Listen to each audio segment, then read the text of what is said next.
BSNN news కి స్వాగతం. ముందుగా ముఖ్యాంశాలు. కేటీఆర్ సమక్షంలో రాజేంద్రనగర్ నియోజకవర్గ కాంగ్రెస్ నుండి బీఆర్ఎస్ లోకి చేరికల కార్యక్రమం.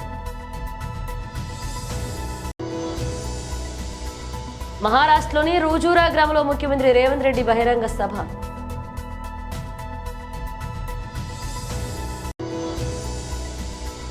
కాంగ్రెస్ పార్టీ వర్క్ బోర్డ్ కి సుప్రీంకోర్టు కంటే ఎక్కువ హక్కులు ఇచ్చింది, మన బతుకులు ముంచింది. నేడు మన యువత ప్రతి రంగంలోనూ రిస్క్ టేకర్గా ఎదురవుతున్నారు పీఎం నరేంద్ర మోదీ.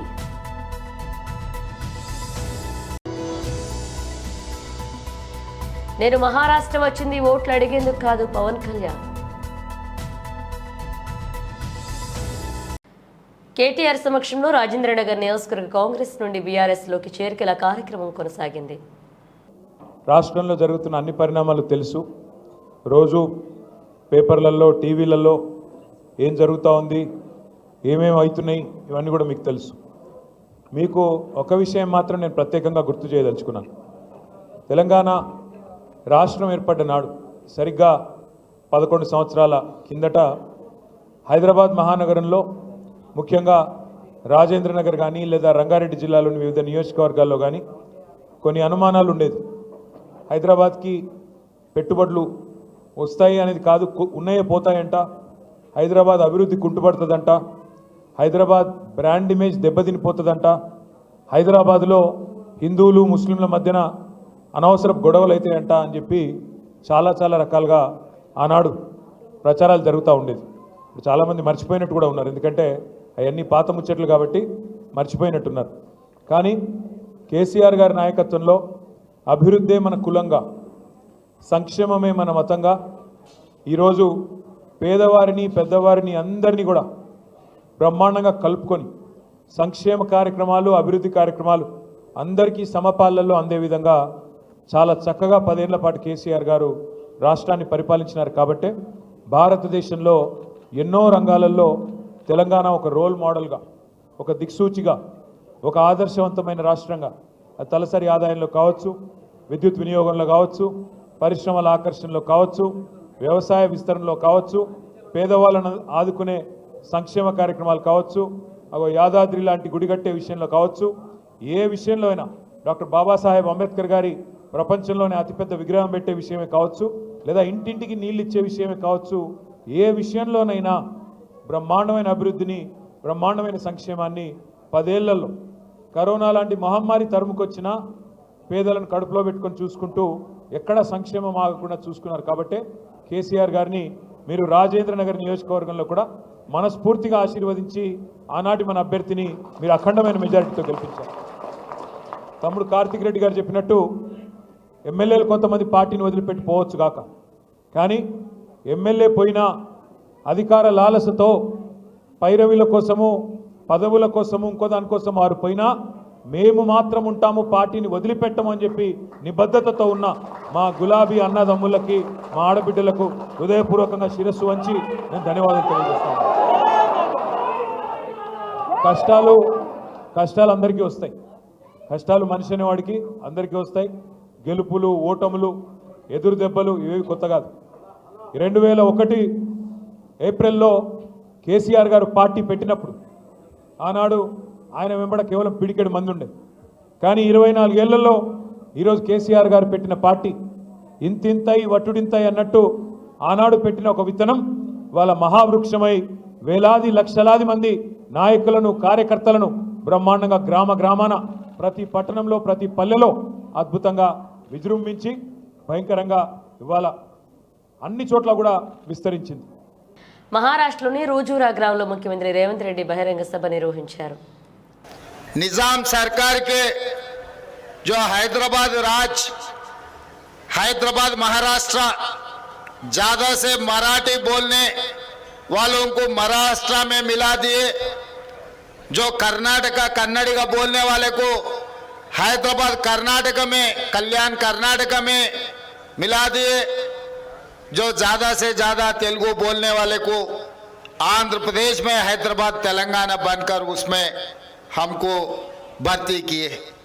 मगर राज्यों में अलग अलग होगा, आप महाराष्ट्र राज्य में होगा, हम तेलंगाना राज्य में होगा, हमारे भाई लोग कर्नाटक राज्य में होगा, मगर हम सब लोग एक ही परिवार के हैं।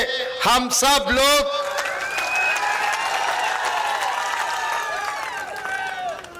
अच्छे बुरे में हम लोग सब मिलजुल कर रहना जरूरी है। आपके बगल में सिरपुर, कागजनगर, आदिलाबाद, आसिफाबाद आपके अगल बगल में है।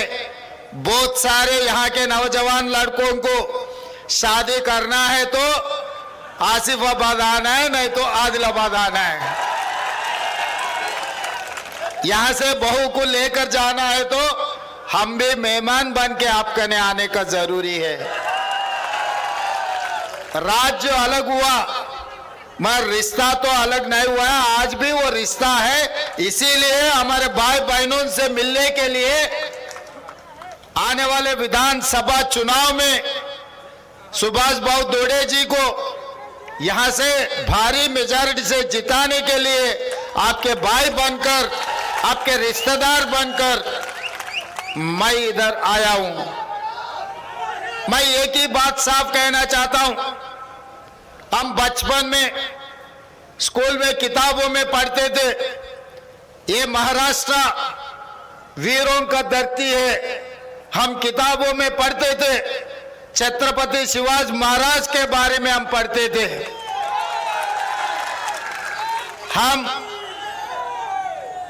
हम किताबों में पढ़ते थे डॉक्टर बाबा साहेब अम्बेडकर के बारे में। संविधान ने जिस देश को दिया हुआ है, ये धरती का पुत्र है।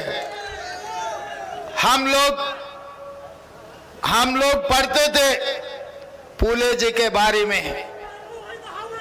तो मैं ये बात साफ कहना चाहता हूं, हम इतिहास में किताबों में छत्रपति शिवाजी महाराज के बारे में, ज्योतिराव फूले जी के बारे में, डॉक्टर बाबा साहेब अम्बेडकर के बारे में हम किताबों में पढ़ते थे।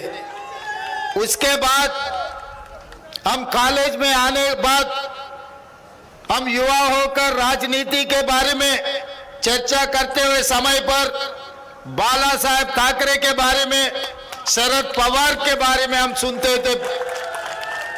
కాంగ్రెస్ పార్టీ వర్క్ బోర్డుకి సుప్రీంకోర్టు కంటే ఎక్కువ హక్కులు ఇచ్చింది, మన బతుకులు ముంచింది. ప్రజాస్వామ్యంలా ఒక సెక్యులర్ దేశంలా అన్నిట్లా ఉత్తమైంది సుప్రీంకోర్టు. అన్నీ కూడా చట్టం కిందనే ఉంటాయి, అన్నీ కూడా సుప్రీంకోర్టు కిందనే ఉంటాయి. మంత్రులు ఉండొచ్చు, ముఖ్యమంత్రులు ఉండొచ్చు, ప్రధానమంత్రులు ఉండొచ్చు, ఏది కూడా సుప్రీంకోర్టు మాట వినవలసిందే. అది మన రాజ్యాంగంలో ఉన్నది. కొంతమంది నాయకులు గడ్డం పెంచుకొని ఆ రాజ్యాంగం పుస్తకం చూపెడతా ఉంటారు, కానీ అది ఆ పుస్తకం తీసి చూస్తే దాంట్లో ఏమి వైట్ పేజెస్ ఉన్నాయి. ప్రజలను మోసం చేస్తుండ్రు లిటరలీ కూడా. దాంట్లో సుప్రీంకోర్టు కంటే మించి హక్కులు ఇచ్చింది మన కాంగ్రెస్ పార్టీ. 95 వక్ యాక్ట్ ద్వారా సుప్రీంకు అన్నిట్లా ఉత్తమైంది వక్ ట్రిబ్యునల్. దాన్ని ఎవరు కూడా ప్రశ్నించలేరు. వాళ్ళు వచ్చి నాకు ఈ భూమి నాదంటే సుప్రీంకోర్టుకో, హైకోర్టుకో, ఏ కోర్టుకో వాళ్ళకంటే ఉత్తమమైంది ఈ 95 వక్ యాక్ట్ ప్రకారంగా, సెక్షన్ 40 ప్రకారంగా వక్ ట్రిబ్యునల్. అందరికీ కళ్ళు తెరవాలి, ఏ పార్టీ అని ఉండదు, భారతీయులందరికీ కళ్ళు తెరవాలి. ఇంత ఘోరమైన చట్టం తీసుకొచ్చింది. అది రాజ్యాంగంకు వ్యతిరేకంగా, ఒక సెక్యులర్ స్ఫూర్తికి వ్యతిరేకంగా తీసుకొచ్చింది అది కాంగ్రెస్ పార్టీ. ఈరోజు ఏమైందంటే ఇక్కడ ఎంతోమంది ఉన్నారు బాధితులు.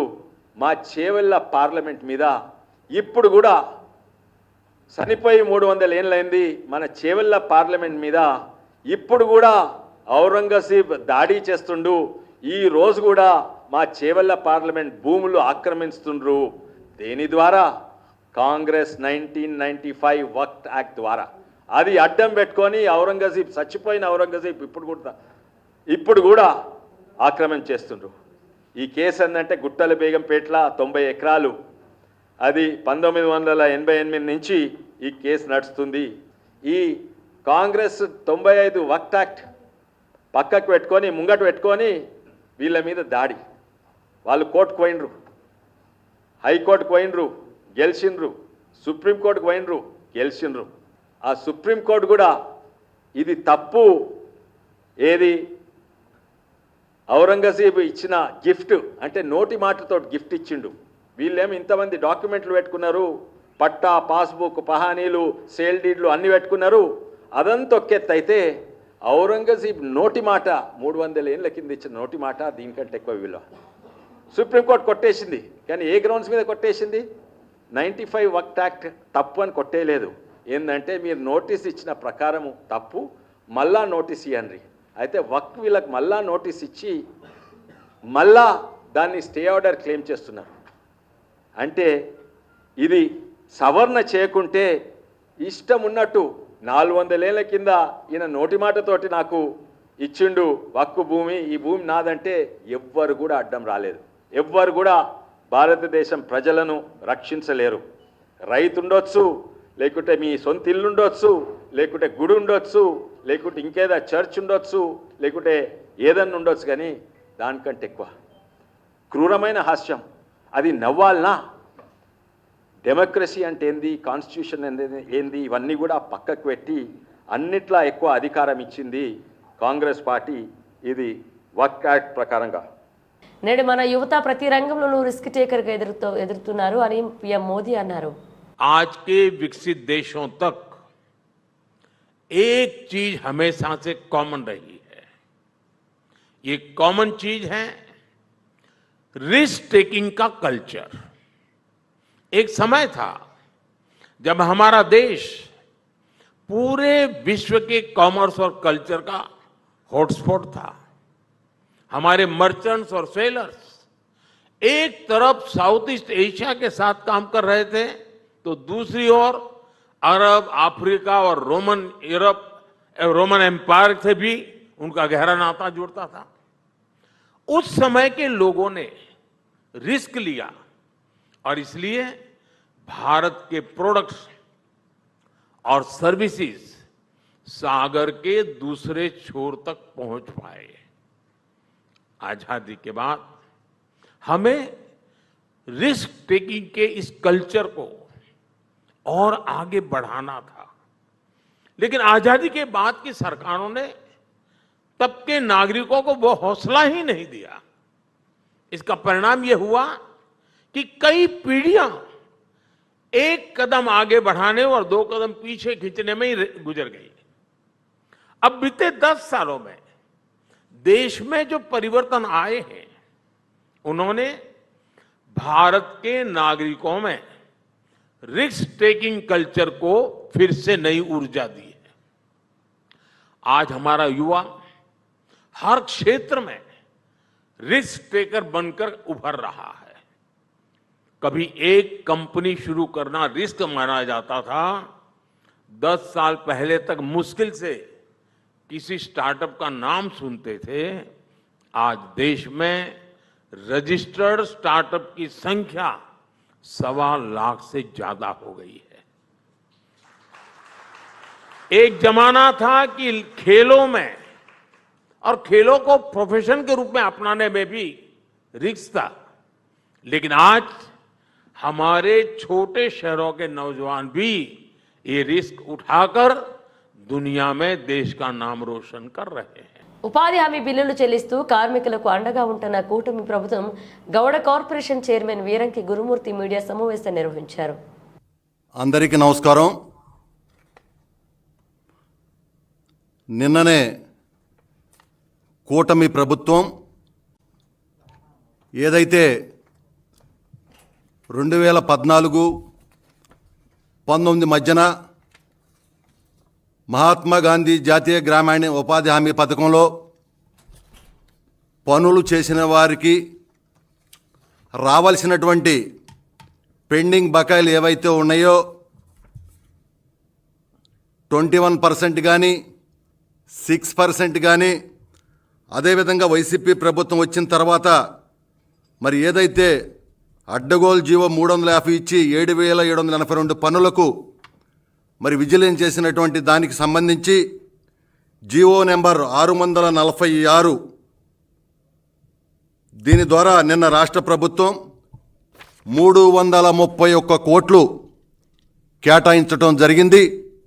ఈ సందర్భంగా గౌరవ రాష్ట్ర ముఖ్యమంత్రి వర్యులు శ్రీ నారా చంద్రబాబు నాయుడు గారికి, అదేవిధంగా పంచాయతీరాజ్ శాఖ మాత్యులు శ్రీ డిప్యూటీ సీఎం గారైనటువంటి కొణిదెల పవన్ కళ్యాణ్ గారికి, మా యువ నాయకులు విద్యాశాఖ మంత్రివర్యులు నారా లోకేష్ గారికి, అదేవిధంగా అధికారులకు కూడా హృదయపూర్వకమైనటువంటి ధన్యవాదాలని ఈ రోజున మరి ఏదైతే నరేగా ఫిర్యాదుల విభాగం తరపున ఈ రాష్ట్రంలో పనులు చేసినటువంటి వారి తరపున హృదయపూర్వకమైనటువంటి ధన్యవాదాలు తెలియజేస్తూ ఉన్నాం. మీకు తెలుసా, ఆనాడు 2014-19 మధ్యన చాలా పెద్ద ఎత్తున ఎంజీఎన్ఆర్జీఎస్లో పనులు చేస్తే ఆ తరువాత వచ్చినటువంటి వైసీపీ ప్రభుత్వం ఆనాడు కేంద్రం 2,500 కోట్ల రూపాయలు పంపితే ఎన్నికలు కూడా రావటం వల్ల ఆ నిధులు ఆగిపోతే ఆనాడు మరి ప్రతిపక్ష నేతగా ఉండి ముఖ్యమంత్రి అయిన జగన్మోహన్ రెడ్డి ఆనాడు గాంధీజీ గలగన్న గ్రామ స్వరాజ్యం కోసం కొంతమంది సర్పంచులు కావచ్చు, ఎంపీటీసీలు కావచ్చు, చిన్న చిన్న కాంట్రాక్టర్లు కావచ్చు, అదేవిధంగా గ్రామ అభివృద్ధి కమిటీలు కావచ్చు, చాలా పెద్ద ఎత్తున సిమెంట్ రోడ్లు కానీ, సంపత్ తయారీ కేంద్రాలు కానీ, అంగన్వాడీ బిల్డింగులు కానీ, నీటి సంరక్షణ పనులు కానీ చాలా పెద్ద ఎత్తున చేస్తే ఆ డబ్బులు వస్తే ఆ డబ్బుల్ని ఆనాటి ప్రభుత్వంలో జరిగినాయి అని చెప్పి ఆ నిధుల్ని దారి మళ్లించడం జరిగింది. ఆ నిధులను ఆ రోజున నవరత్నాలకు మళ్ళీ ఇచ్చారు. పనులు చేసినటువంటి వారు 5 సంవత్సరాలుగా ₹1 ఇవ్వకపోవటం వల్ల ఆనాడు దాదాపుగా 50 మంది కుటుంబాలు ఆత్మహత్యలు చేసుకునేది నేను తెలియజేస్తా ఉన్నా. సూర్య కథానాయకుడిగా శివ దర్శకత్వంలో రూపొందిన కంగువా ఈ వారం థియేటర్లకు వచ్చింది. భారీ బడ్జెట్తో, భారీ తారాగణంతో ఈ సినిమాను నిర్మించారు. ఇక సూర్య ద్విపాత్రాభినయం చేసిన ఈ సినిమాలో కథానాయికగా దిశా పటాని మెరిసింది. కోలీవుడ్లో భారీ అంచనాల మధ్య విడుదలైన ఈ సినిమా ఆ అంచనాలను అందుకోవడంలో పూర్తిగా విఫలమైంది. కంగువాలో సూర్య లుక్ అందరిలో ఆసక్తి పెరగడానికి కారణమైంది. అయితే సూర్య మోడర్న్ లుక్తో కూడిన పాత్రతో కథ మొదలు కావడం, ఆ పాత్ర ఇంట్రాక్షన్ ఆడియన్స్కి కనెక్ట్ కాలేదు. ఇక ఈ సినిమాలో ఆటవిక తెగల మధ్య పోరాటం విదేశీయుల ఆశ పెట్టిన బంగారు నాణేల కారణంగా మొదలవుతుంది. కొన్ని వందల ఏళ్ల క్రితం బంగారు నాణేలపై అసలు అవగాహన లేని ఆటవికులు వాటి కోసం ఆశపడే అవకాశమే ఉండకపోవచ్చు. కంగువా తన జాతి కోసం పోరాడడం సరైంది కాదు అని కనిపిస్తుంది. కానీ కంగువాకు తల్లికి మాట ఇచ్చానని చెప్పి ఆమె కొడుకు కోసం తన గూడెంను కూడా వదిలేసి ఆ పిల్లాడి వెంట చీకటి కోనకి వెళ్లడంతో కథ పక్కదారి పడుతుంది. ఇక కంగువా ఒక తెగకి నాయకుడు, తిరుగులేని యుద్ధవీరుడు. కానీ ఆ గూడెం వాళ్ళెవరు ఆయన మాటను వినిపించుకోరు. ఆయనకి తగులుతాయనే స్పృహ కూడా లేకుండా రాళ్లు విసరడం అందుకు ఒక ఉదాహరణ. ఆ పాత్ర ఔన్నత్వం దెబ్బతినడం ఇక్కడ తెలుస్తుంది. ఇక ప్రధానమైన పాత్రలు కూడా పునర్జన్మను పొందడం అన్నింటికి మించిన highlight. AP deputy CM Pawan Kalyan, ఆరోగ్య శాఖ మంత్రి సత్యకుమార్ నేడు మహారాష్ట్రలో ఎన్డీఏ అభ్యర్థుల తరపున ఎన్నికల ప్రచారంలో పాల్గొన్నారు. మహారాష్ట్రలోని డెగ్లూరులో జరిగిన ఎన్నికల సభలో పవన్ కళ్యాణ్ మరాఠీలో ప్రసంగించి అందరినీ ఆశ్చర్యానికి గురిచేశారు. దీనికి సంబంధించిన వీడియో సామాజిక మాధ్యమాల్లో సందడి చేస్తున్నాయి. జై భవానీ, జై శివాజీ, జై మహారాష్ట్ర అంటూ ప్రసంగం ప్రారంభించారు. తాను మరాఠీలో ప్రసంగిస్తారని, ఏవైనా తప్పులు ఉంటే క్షమించాలని కోరారు. ఇది ఛత్రపతి శివాజీ పరిపాలనించిన భూమి, ఇది ఆయన నడిచిన నేల, ఇంతటి వీరత్వం కలిగిన గడ్డ మహారాష్ట్ర. మరాఠా ప్రజలందరికీ నా హృదయపూర్వక నమస్కారాలు అంటూ ఆయన ప్రసంగాన్ని కొనసాగించారు. నేను కేవలం ఓట్లు వేయమని అడగడానికి రాలేదు. ఎందరో మహనీయులు పుట్టిన ఈ మహారాష్ట్ర నేలపై నాకున్న గౌరవాన్ని తెలుపడానికి వచ్చాను. ఛత్రపతి శివాజీ పుట్టిన నేల, మన హక్కుల కోసం పోరాడటం నేర్పిన నేల, అలాంటి నేలపై నాకున్న గౌరవాన్ని తెలపడానికి వచ్చాను. స్వరాజ్యం అనే పదానికి అర్థం తెలిపిన గొప్ప నేలపై నాకున్న గౌరవాన్ని తెలియజేయడానికి వచ్చాను. బాబాసాహెబ్ అంబేద్కర్ కు కర్మభూమిగా నిలిచిన ఈ గొప్ప నేలపై నాకున్న గౌరవాన్ని తెలపడానికి వచ్చాను. రాజ్మాత జిజాబాయి నేర్పిన విలువలతో నిండిన ఈ గొప్ప నేలకు మనస్ఫూర్తిగా నమస్కరించడానికి వచ్చాను.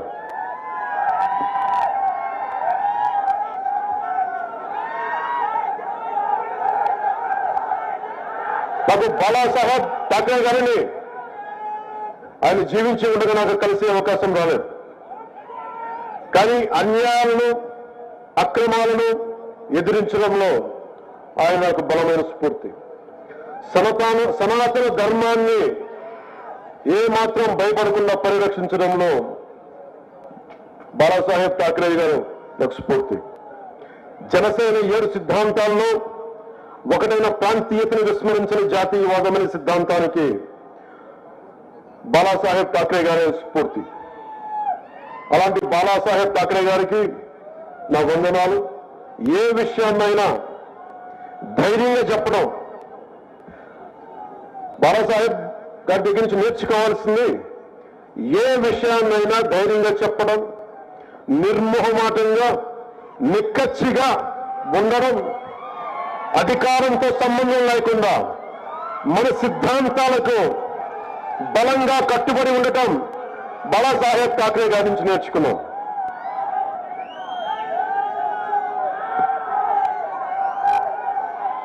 मैं पिछले दशक में जब मुड़कर देखता हूं तो मुझे दिखाई देता है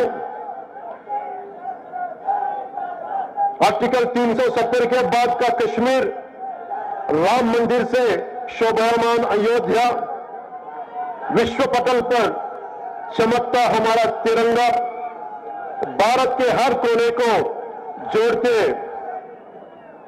हाईवेज, हर गांव में पहुंची सड़क, एनडीए सरकार के 25 करोड़ भारतीयों को गरीबी से उबारा है. एनडीए सरकार ने इन 10 वर्षों में 4 करोड़ किसानों को फसल बीमा योजना का लाभ दिया. రన్వేపై పెరిగిన గడ్డిని కోసేందుకు వచ్చిన ట్రాక్టర్ మొరాయించింది. దీంతో ఆ విమానాశ్రయంలో దిగాల్సిన విమానం దాదాపు 40 నిమిషాల పాటు గాల్లోని చక్కర్లు కొట్టింది. పాట్నాలోని జయప్రకాష్ నారాయణ ఎయిర్పోర్ట్లో జరిగింది ఈ ఘటన. పాట్నా అంతర్జాతీయ విమానాశ్రయంలో రన్వేకు దగ్గరలో గడ్డి కోసేందుకు తెప్పించిన ట్రాక్టర్ కాస్త బురదలో దిగబడింది. ఎటూ కదలకుండా మధ్యలోనే ఆగిపోయింది. దానిని బయటకు తెచ్చేందుకు విమానాశ్రయ సిబ్బంది నానా ప్రయత్నాలు చేశారు. అదే సమయంలో కోల్కతా నుంచి పాట్నాకు ఇండిగో విమానం చేరుకుంది. అయితే రన్వేకు సమీపంలో ట్రాక్టర్ ఉండడంతో కిందకు దిగే పరిస్థితి లేకపోయింది. దీంతో అధికారుల అనుమతి కోసం ఎదురు చూస్తూ పైలట్ ఆ విమానాన్ని ఎయిర్పోర్ట్ మీదుగా అటు ఇటు తిప్పుతూ ఉండిపోయాడు. దాదాపు 40 నిమిషాల పాటు తర్వాత ట్రాక్టర్ను అధికారులు బయటకు తీయడంతో విమానం క్షేమంగా ల్యాండ్ అయింది. విమానం గాల్లో చక్కర్లు కొడుతున్న సమయంలో ఆందోళనకు గురయ్యారు ప్రయాణికులు. రన్వేపై విమానం సేఫ్ గా ల్యాండ్ అవడంతో ఊపిరి పీల్చుకున్నారు. బులెటిన్ ముగించే ముందు హెడ్లైన్స్ మరోసారి. కేటీఆర్ సమక్షంలో రాజేంద్రనగర్ నియోజకవర్గ కాంగ్రెస్ నుండి బీఆర్ఎస్ లోకి చేరికల కార్యక్రమం.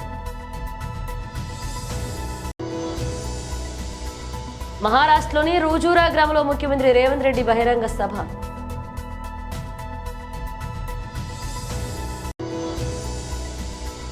కాంగ్రెస్ పార్టీ వక్ఫ్ బోర్డుకి సుప్రీంకోర్టు కంటే ఎక్కువ హక్కులిచ్చింది, మన బతుకులు ముంచింది.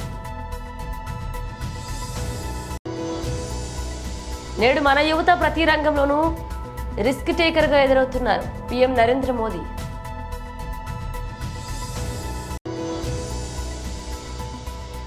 నేను మహారాష్ట్ర వచ్చింది ఓట్లు అడిగేందుకు కాదు పవన్ కళ్యాణ్. ఇవి బులెటిన్ అప్డేట్స్. మరో అప్డేట్స్ తో మళ్ళీ కలుద్దాం.